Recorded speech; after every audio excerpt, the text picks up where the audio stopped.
In this video, we're going to be finding the slope, initial value, domain, and range of a function that's given as a sequence. And these are one of the weirdest representations to work with because it just gives you a list of numbers and you have to assume another set of numbers about it. So I'm going to rewrite these numbers down here so that we have a little more room to play with them.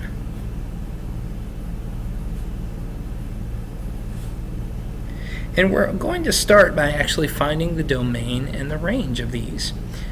So interestingly enough, when we go to find this, we'll say our domain and our range.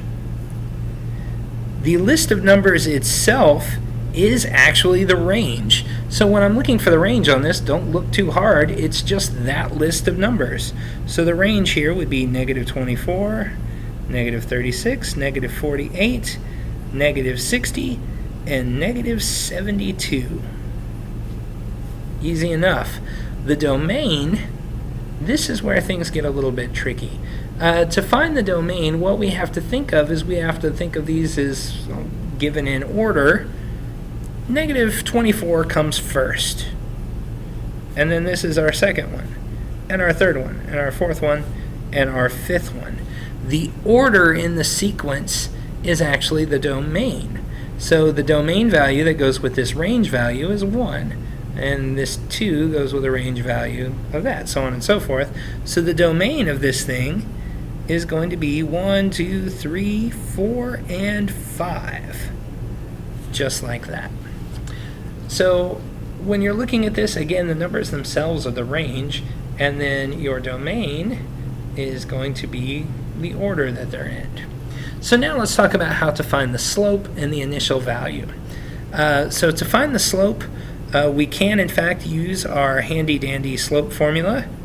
y2 minus y1 equal, or divided by, x2 minus x1. I need two sets of domain and range values.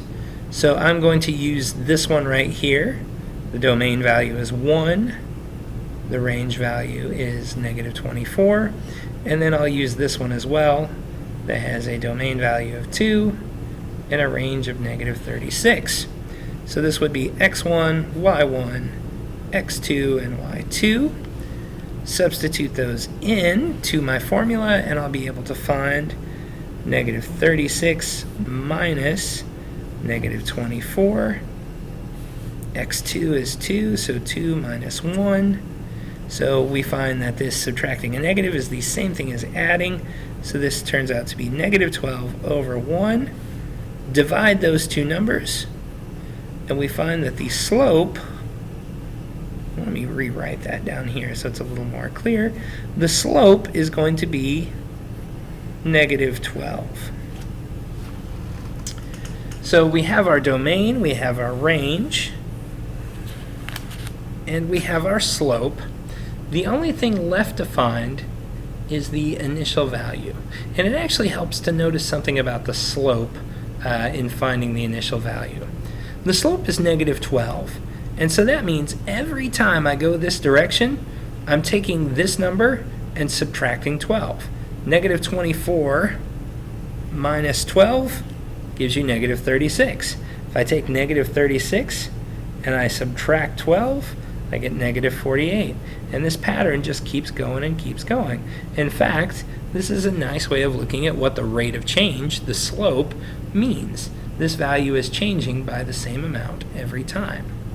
Now, if I want to find my initial value, for the initial value, that's going to be the range value when the domain is 0. So what I'm looking for is I'm looking for the location that has a 0 for the domain, and I want to know what the range is right there. Well, if you look at our domain, you'll notice we don't have a 0 there. So here's what we do. We imagine what it would be like. If we had 0, it'd be right here. And so now we try and imagine what number would be right here if we had that 0. Well, if going this direction, we're subtracting 12. If we go the opposite direction, every time we do this, we're adding 12.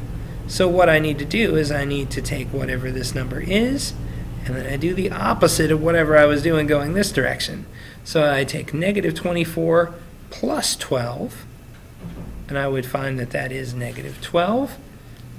So my domain is 0. My range value there would be negative 12. So in this case, my initial value equals negative 12. And so now I've found my domain and range, I've found my slope, and I've found my initial value.